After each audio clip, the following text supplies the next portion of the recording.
सादर नमस्कार मित्रों, मैं यशवीर नमस्कार। भाटी फ्रॉम ग्रेटर नोएडा आप सभी का खटाना बुलेटिन में हार्दिक स्वागत करता हूं। आज थोड़ा विलंब हुआ है, नेटवर्क इशू हो गया और उस वजह से जो विलंब हुआ है उसके लिए मैं क्षमा प्रार्थी हूं खटाना बुलेटिन टीम की तरफ से। और मैं स्वागत करता हूं खटाना बुलेटिन में देश के जाने माने गुर्जर समाज से डॉक्टर विजय गुर्जर जी, जो नामचीन हस्ती है गुर्जरों की। और कोई ऐसा देश का ऐसा कोना नहीं है जो डॉक्टर विजय गुर्जर से वाकिफ ना हो। तो आज इस शख्सियत जो लाइव सेशन है, ये गुर्जर समाज और खटाना बुलेटिन एक दूसरे के पूरक हैं।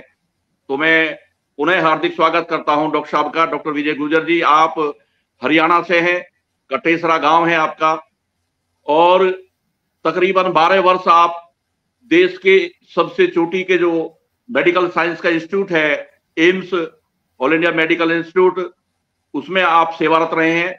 और सबसे बड़ी और दिलचस्प बात यह है कि एक गांव से, एक साधारण परिवार से, आपके फादर आर्मी में रहे हैं, रिटायर्ड हैं, एक साधारण परिवार से एक बच्चा इतना हौसला करता है, एक नौजवान हौसला करता है। और एम्स जैसे संस्थान में जब आप पीजी कर रहे थे तो आपने एम्स को टॉप किया अपने विषय में, और एम्स में आपने सेवा दी है, लंबे समय सेवा दी है। और एक और मैं बात डॉक्टर साहब के बारे में बताना चाहता हूं कि आप केवल गुर्जर समाज के हितैषी नहीं है, एज ए डॉक्टर आप सभी लोगों की आप मदद करते रहे। और आज भी जो है, एक इंसान होने के नाते, एक और बहुत टॉप मोस्ट डॉक्टर होने के नाते, आप सभी का बहुत शानदार तरीके से सभी को गले लगाकर सभी का बहुत शानदार इलाज आप कर रहे हैं। आप डॉक्टर्स की जो रेजिडेंट डॉक्टर्स की जो एसोसिएशन रही, उसमें आप लंबे समय आप अध्यक्ष रहे। तो आज का लाइव सेशन अपने आप में ऊंचाइयां की तरफ बढ़ता है आप जैसी शख्सियत को बुलाकर खटाना बुलेटिन में। मैं डॉक्टर साहब, आपका परिचय छोटा सा मैंने परिचय दिया है, मैं आपसे ये चाहूंगा कि आप स्वयं अपने बारे में बताएं, जिससे कि पूरे देश के लोग ये जान सके कि डॉक्टर विजय गुर्जर कटेसरा गांव से चलकर, हरियाणा से चलकर, रोहतक डिस्ट्रिक्ट में से चलकर एम्स में कैसे कैसे पहुंचा। तो पहले तो आप अपना परिचय देंगे कि बचपन में, जरूर हम भी, हमारा भी बचपन है, सभी का बचपन है, आपको ये पहले अपना आप परिचय दें, उसके बारे में ये बताएं कि आप यहां तक कैसे पहुंचे। जी डॉक्टर साहब। नमस्कार। नमस्कार सर, आपका और खटाना बुलेटिन का बहुत बहुत आभारी हूँ मैं कि आपने मुझे शख्सियत, मुझे तो ये शब्द सुनकर ही बहुत वो होता है कि आपने मुझे एक शख्सियत बना दिया है। मैं तो एक बहुत छोटा सा नुमाइंदा हूँ। तो जैसा कि आपने बताया कि मेरा जन्म जो है कटेसरा गांव में हुआ, रोहतक डिस्ट्रिक्ट में है, एक लानौर के पास। और हथवाला गोत्र है हमारा, काफी रेयर गोत्र है, तो लोग जो है इसके बारे में ज्यादा जानकारी नहीं रखते हैं।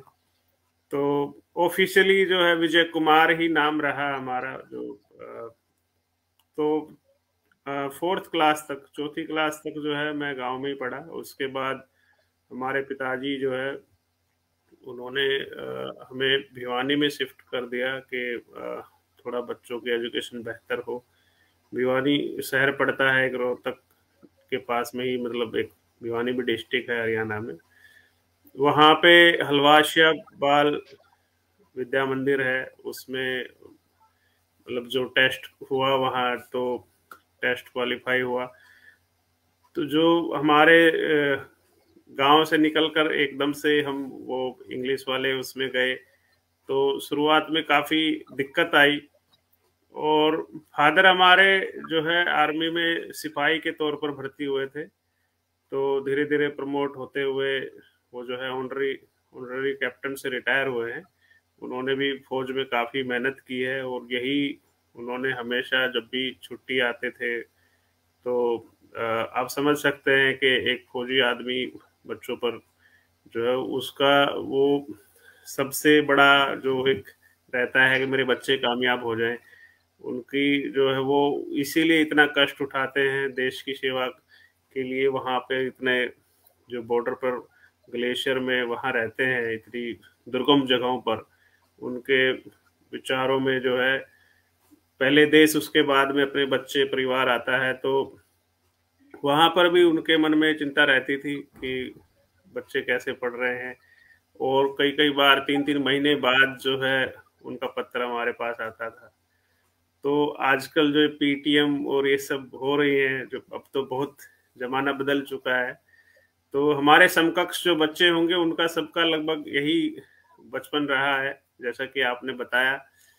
तो मैं बताना चाह रहा था कि एक बार मेरे साइंस में 1 नंबर आया था मेरा, जब 20 मार्क्स का जो यूनिट टेस्ट होता है, इनिशियल में स्टार्टिंग की बात है, तो 1 नंबर आया था। तो वो रिपोर्ट कार्ड, पिताजी छुट्टी आए हुए थे बाई चांस, मैंने उन्हें दिखाया तो उन्होंने कहा कि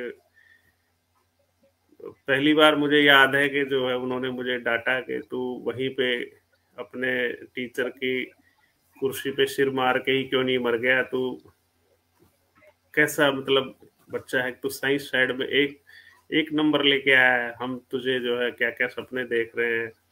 तो मैंने कहा पिताजी मुझे थोड़ा समस्या हो रही, पहली बार मैं गांव से निकला हूँ, यहाँ शहर में आया हूँ और इंग्लिश मीडियम में आपने डाल दिया है, तो मैं नेक्स्ट टाइम जो है आपको शिकायत का मौका नहीं दूंगा। तो फिर धीरे धीरे काफी मेहनत की, तो नेक्स्ट टाइम जब फाइनल हुए तो उसमें जो है मैं टॉप 3 में पहुंचा। और साइंस में जो है उस समय 100 आउट ऑफ मतलब 96-95 इस तरह से फिर मेरे नंबर रहे। तो मैं ये बताना चाह रहा था कि जो मोटिवेशन है वो परिवार वाले मोटिवेट आपको करते हैं, तो वहाँ से फिर थोड़ा साइंस में, इंग्लिश में, इन सब में इंटरेस्ट बना। फिर धीरे धीरे जो है 8th तक उस स्कूल में मैं रहा, फिर उसके बाद एक दूसरे स्कूल में मैंने ट्रांसफ़र किया। फिर क्योंकि गाइडेंस का हम सब लोग बताते हैं कि गाइडेंस थोड़ा हमें कम मिल पाती है, तो वही हमारे साथ भी हुआ कि जब तक हम 10th की, तो 10th में अच्छे नंबर आए तो लोगों ने कहा कि साइंस साइड ले लो, जी। क्योंकि यही होता है, टॉप वाले साइंस, फिर कॉमर्स, फिर आर्ट्स जो है एक समाज में जो बना हुआ है। साइंस साइड में अब क्या ले लें कि बायो विद मैथ्स लोगे कि बायो लोगे कि मैथ्स से इंजीनियर बनते हैं, बायो से डॉक्टर बनते हैं, और इसमें जो है दोनों का आपके पास ऑप्शन रहता है। तो उस समय हम डिसाइड नहीं कर पाए और हमने फिर बायो विद मैथ्स ले लिया। तो उस तरह से फिर 12th पास की धीरे धीरे, लेकिन इंजीनियरिंग में भी उस समय मेरा एनडीए भी क्वालिफाई हुआ। तो जो शुरुआत में जो है काफ़ी एक अच्छा एक वो मिला कि प्रेरणा मिली और रिजल्ट्स मिलते थे, तो काफ़ी अच्छा जो है उससे वो हमारा चलता रहा। और फिर आप 12th। डॉक्टर साहब, आप ये जो आपको प्रेरणा मिली है, तो ये तो आपके जो पिताश्री जिनका आप जिक्र कर रहे थे, आर्मी में उन्होंने सेवा दी है और बहुत उनका परिश्रम हमारे प्रति रहा है, तो प्रेरणा आपको परिवार से, पिताजी से मिली? जी, मैं बचपन में बीमार बहुत रहता था, तो पिताजी मेरे जो है जब छुट्टी आते थे तो मेरा इलाज कराने में ही उनका टाइम चला जाता था। तो मैं देखता था कि तुम, हमारे पिताजी के मन में भी ये होगा कि यार बच्चे को डॉक्टर बनाना है। अच्छा। तो धीरे धीरे मुझे भी उन्होंने कहना शुरू किया कि तू यार डॉक्टर बनना यार। वो मतलब जाते थे वहाँ प्राइवेट हॉस्पिटल जो भिवानी में, उनमें दिखाते थे कि तो आपकी एमबीबीएस कहाँ से है? हाँ, मैं उसी पे आ रहा था कि फिर 12th में हमें जो है पता लगा कि भाई अब पीएमटी होती है। पीएमटी के लोगों ने अब जो है, अब तो लोग 7th क्लास से 8th क्लास से ही कोचिंग शुरू कर देते हैं। उस समय फिर 12th के बाद हमें पता लगा, तब हमने फिर 12th के बाद जो है अलग पीएमटी की तैयारी करनी शुरू की। तो इस सब में बीच में एक जो है वो हमारी शादी है जो जब हम 9th क्लास में थे तब हो गई थी। अरे जी। तो वो एक जो है जीवन का एक काफी महत्वपूर्ण वो है कि 9th क्लास में हमारी बड़े भाई के साथ ही शादी हो गई थी। परिवार वाले मतलब हमारे फादर तो उस समय नहीं चाहते थे। फादर हमारे उस समय ग्लेशियर में ड्यूटी पे थे, तो हमारे दादाजी ने पीछे से जो है फिक्स कर दी। जब आए तो भाई उनको डायरेक्ट तय कर शादी में दिया। बुलाया कि भाई जी। जो है तो बड़े भाई के साथ और एक हमारे चाचा के लड़के के साथ हमारी जो है उनकी 3 बहनें हैं, तो तीनों की हमारी साथ शादी कर दी गई थी। तो जी। वो भी उस समय पढ़ रही थी। तो फिर ये हुआ कि हम जो है अब 12th हो गई, तब उधर से उन्होंने प्रेशर किया कि भाई अब जो है हम आगे यहाँ नहीं पढ़ाएंगे, हमारे यहाँ स्कूल नहीं है और हम शहर में लड़की को भेजेंगे नहीं, मतलब आपकी बहू को आपको पढ़ाना है तो आप अपने पास लेके जाना। जी। तो हमारे फादर ने फिर कहा कि भाई ठीक है। तो उन्होंने फिर मुझे फिर समझाया कि बेटा कोई बात नहीं, शादी हो गई है तो तू लेकिन इस बात को जो है एक अलग रखो कि तुम कभी मत ये सोचना कि भाई मेरी शादी हो गई है और अब ये अभी तुझे कामयाब होना है, तुझे अपने लक्ष्य पे जो है ध्यान रखना है। तो उन्होंने फिर मुझे रोहतक भेजा और वाइफ को वहाँ पे ग्रेजुएशन में एडमिशन दिलाया। फिर वहीं से फिर मेरा रोहतक मेडिकल कॉलेज में एमबीबीएस में एडमिशन हुआ। 35 रैंक आया था मेरा उस समय, मतलब बहुत जनरल बड़ी बात। में ही मेरा ओपन कैटेगरी में ही सिलेक्शन हुआ था उस समय। जी। तो फिर वहाँ से एमबीबीएस किया मैंने। एमबीबीएस करने के बाद जो है फिर एम्स में एमडी एंट्रेंस क्लियर हुआ, तो एम्स में एडमिशन हो गया। 2012 में मैं एम्स आया। तो वहाँ से फिर थोड़ा सा आप कह सकते हैं कि राजनीतिक गतिविधियों में, या आप जो एम्स की जो रेजिडेंट डॉक्टर्स के इश्यूज थे उनको लेके थोड़ा चेतना जागी, और उसको लेके जो है, क्योंकि एम्स एक बहुत बड़ा प्लेटफॉर्म है, तो वहाँ से हमने वहाँ देखा मरीजों को, बहुत दूर दूर से मरीज आते थे उनके इश्यूज को लेके, रेजिडेंट डॉक्टर्स के इश्यूज को लेके, या पूरे देश में जो डॉक्टर्स वर्सेस पेशेंट्स का जो चलता था कि गवर्नमेंट के हॉस्पिटल्स की जो खामियां होती हैं उनको छुपाने के लिए जो है, जो रेजिडेंट डॉक्टर्स की जब हमारी लाइफ थी तो उसमें हम देखते थे कि डॉक्टर्स भी परेशान हैं, जो रेजिडेंट डॉक्टर्स हैं, और मरीज भी परेशान है। लेकिन जो प्रशासन में बैठे लोग हैं उन्हें कोई फर्क नहीं पड़ता है, वो अपना बढ़िया आराम से जो है उसी ढर्रे पे चले जा रहे हैं। उनके लिए ना मरीजों के लिए कोई सुविधा कर रहे थे, ना डॉक्टरों के लिए कोई सुविधा कर रहे थे। हर साल सुसाइड भी होते थे, आप अभी भी पढ़ते रहते हैं कि। जी। जी। तो उस सब के लेकर जो है चेतना जागी, और उसको लेके हम काफी जो है एक्टिव हुए। और एम्स में आप कौन इस से तरह डिपार्टमेंट से में थे डॉक्टर साहब? मेरा आपका जो जेरियाट्रिक मेडिसिन है, स्पेशलाइजेशन है? जो कि 2012 में ही स्टार्ट हुआ था। ये मेरा सेकंड बैच है, और इसमें जो है बुजुर्गों में होने वाली जो समस्याएं हैं उसके बारे में जो है इलाज के लिए ट्रेनिंग दी जाती है। जैसे कि बच्चों के लिए पीडियाट्रिशियन होता है, ऐसे ही जेरेट्रिक मेडिसिन के स्पेशलिस्ट जो है अभी बनने शुरू हुए हैं। विदेशों में पहले से हैं, लेकिन अब हमारे देश में जो अभी यंग इंडिया है, ये अभी जी। कुछ दिनों बाद जो है ओल्ड इंडिया भी होगा। तो उसके लिए हमारे देश को तैयार करना है, डॉक्टरों को, स्वास्थ्य सिस्टम को। जी। जी। उसके जी। लिए जो पहल की गई थी कि एम्स में एक ये ब्रांच खोली गई है। जी आप की जो संवेदना है वो देखा जाए तो वो स्टार्टिंग से ही उसका बीज डल गया, और एम्स में आके वो एक तरह से वृक्ष का रूप ले गया। जो संवेदना थी, जैसे मरीजों के बारे में आपने बताया, रेजिडेंट डॉक्टर्स की अपनी प्रॉब्लम्स है और मरीजों की अपनी प्रॉब्लम्स है। डॉक्टर तो और बहुत सारे एम्स में तो हजारों की तादाद में ये सिलसिला है, लेकिन वो जो मैं संवेदना का एक प्रश्न है, वो प्रेरणा आपको मतलब ये एक ये मैं कहूं कि वो जीन या डीएनए या नेचर में है आपके में, उसे थोड़ा बताएं। जी, जैसे कि मैंने बताया कि जो हमारा बैकग्राउंड है कि भाई हम एक गांव से उठ के आए हैं जहाँ पे आज भी जो है डॉक्टरों को एक बहुत ही ही सम्मान की नज़र से देखा जाता है। और आज भी हमारे आस पड़ोस में, रिश्तेदारियों में, फैमिली में डॉक्टरी जैसे पेशे में अभी तक भी लोग जो हैं, ज़्यादा लोग नहीं हैं।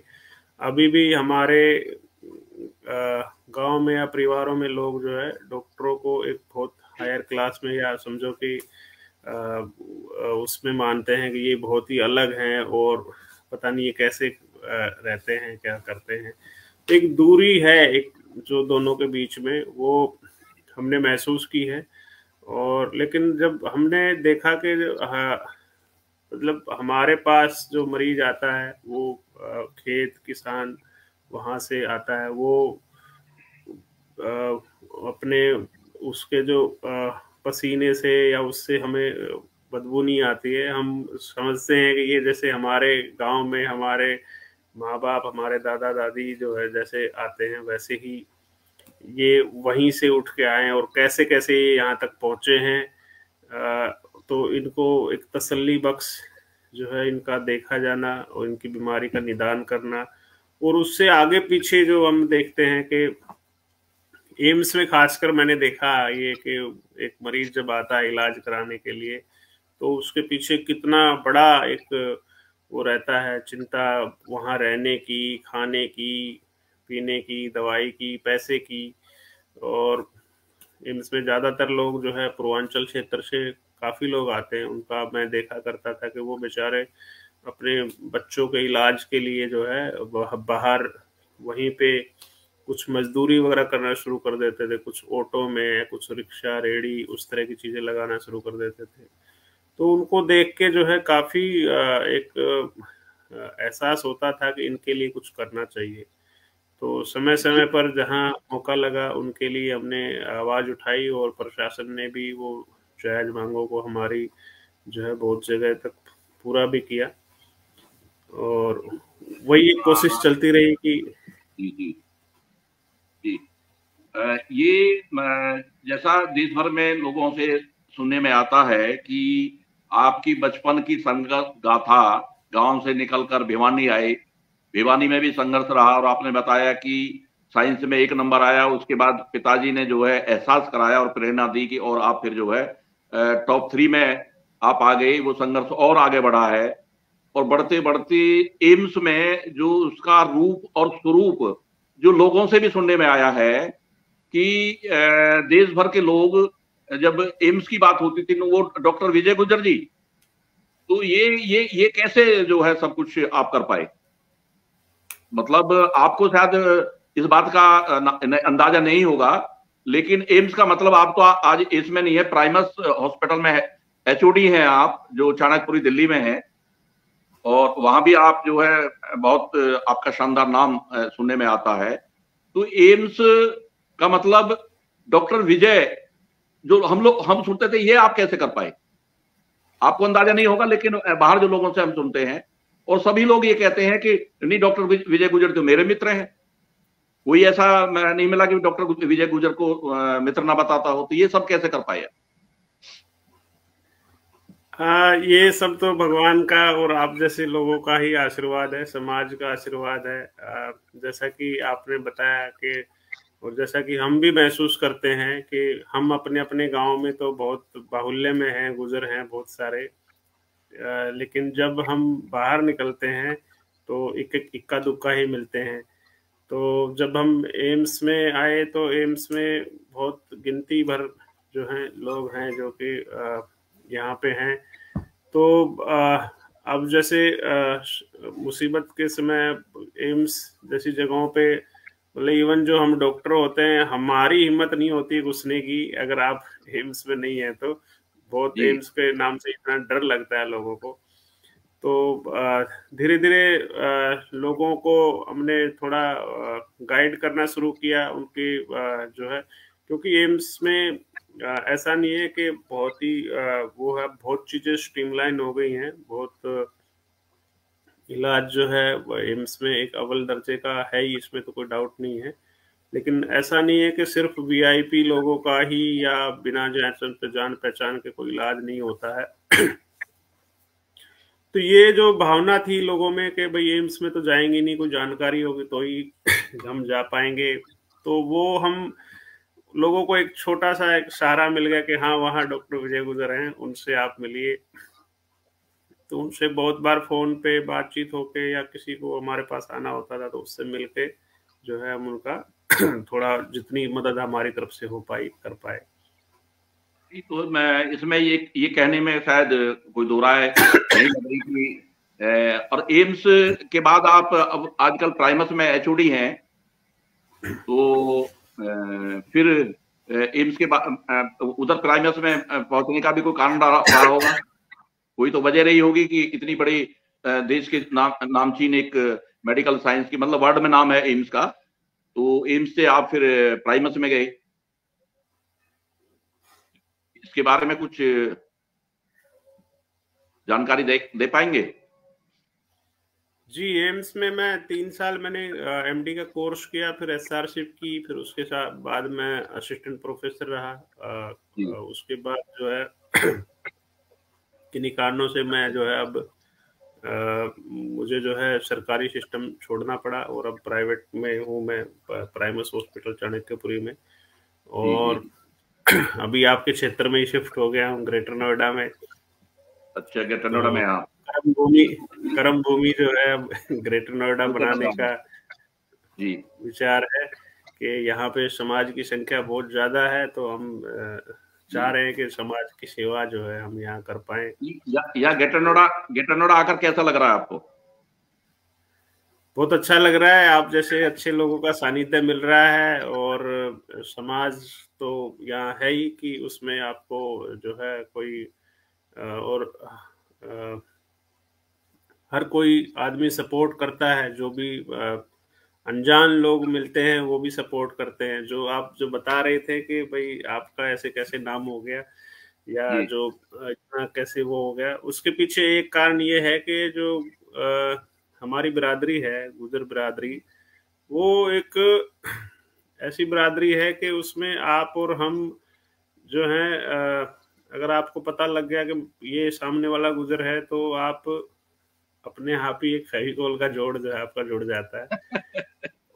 बिल्कुल बिल्कुल। एक मतलब आपके मिलने के लिए वो एक बहाना हो जाता है। उसके बाद आपका और उनका नेचर मिले ना मिले, गुण आपके मिले ना मिले, आपका व्यवहार आपका व्यवहार उनको पसंद आए ना आए, आप उसको आगे कंटिन्यू ना करें, तो ऐसे ही जो है एक काफी ये जो है हमारी बिरादरी में मैंने सबसे ज्यादा देखा है कि ये चीज है, और इस चीज का हमें बहुत फायदा भी मिला। मतलब इवन सिर्फ ये नहीं कि मरीजों के बीच भी, डॉक्टर्स के बीच में भी जो एक कनेक्ट बनता है, क्योंकि मैं रेजिडेंट डॉक्टर एसोसिएशन का प्रेसिडेंट रहा हूँ, तो मैं अनअपोज्ड ही था वहां पे भी, मतलब मेरे नाम पे किसी को कोई वो नहीं था, तो द्वेष नहीं था, वहां पे भी सबसे दोस्ती रही। तो एक वहां एक सर्कल ऐसा रहा कि कहीं भी हमारा काम जो है रुकता नहीं था। एक बार में जो है बड़े बड़े लोगों का काम रुक जाएगा, लेकिन जहाँ पे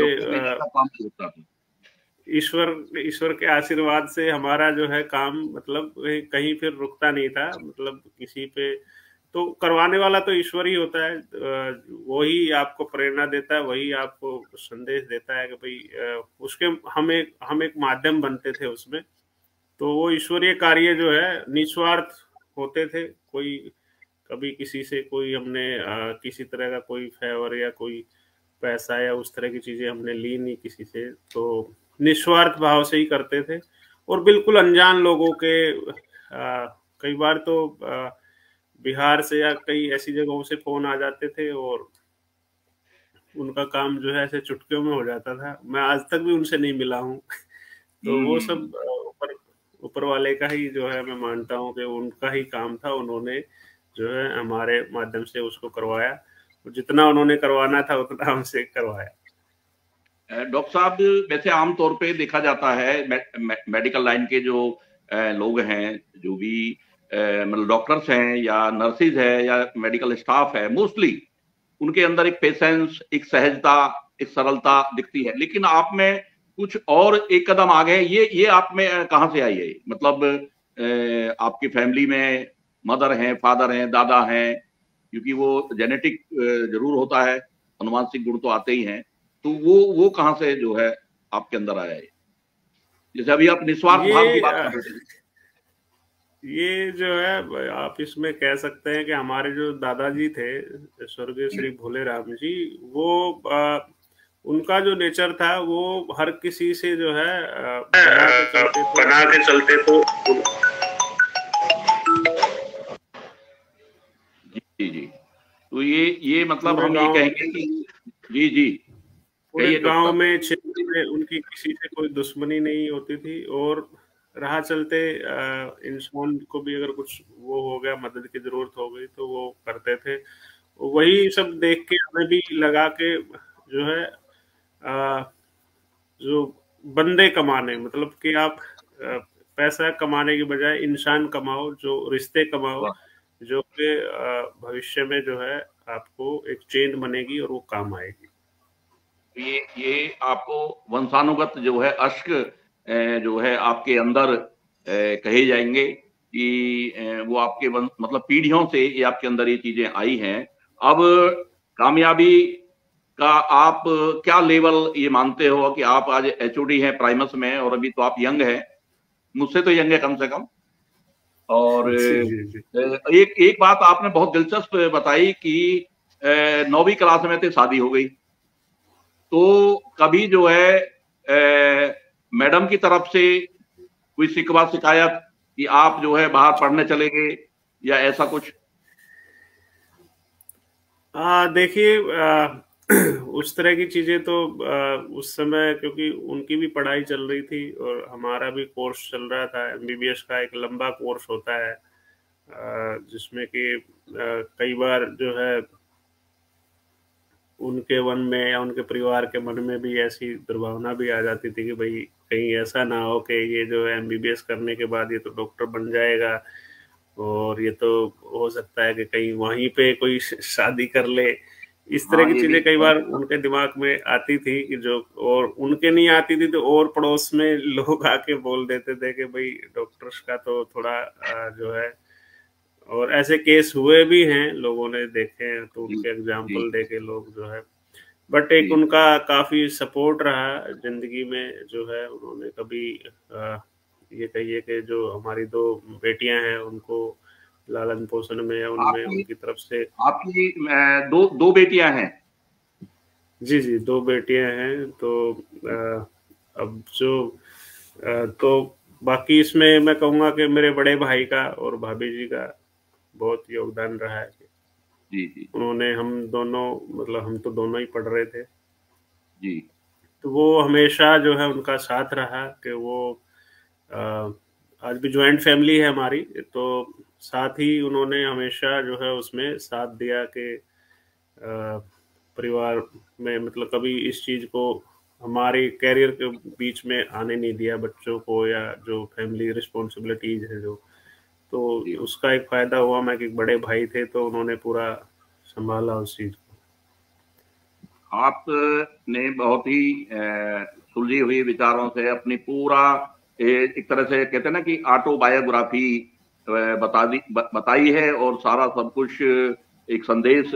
अब मैं आपसे ये चाहूंगा, क्योंकि लाइव थोड़ा सा विलंब हो गया था उस वजह से भी, और तो मैं आपसे, आप होल कम्युनिटी को, आपके दो रोल है, एज ए गुजर होने के नाते भी और एज ए एक इंसानियत के नाते, क्योंकि डॉक्टर हैं आप, तो इस जो आज हाल फिलहाल जो आप कामयाबी पे हैं, इससे आगे का भी आपका कोई सपना है?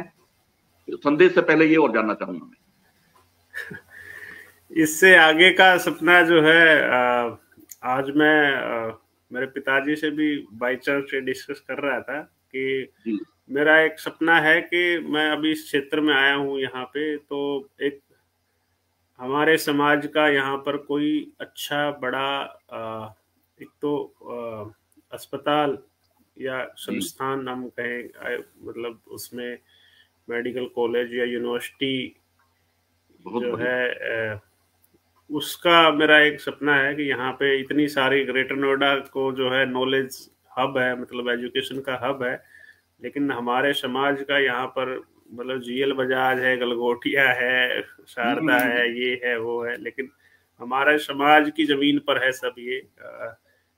और अस्पताल भी जितने बड़े बड़े हैं वो भी सब हमारे समाज के पैसे से, या समझो कि उनके ही उससे है वो सब सारे। ये अभाव आज फील करते हो यहाँ कर कि हमारे समाज का कोई बड़ा इंस्टीट्यूशन नहीं है।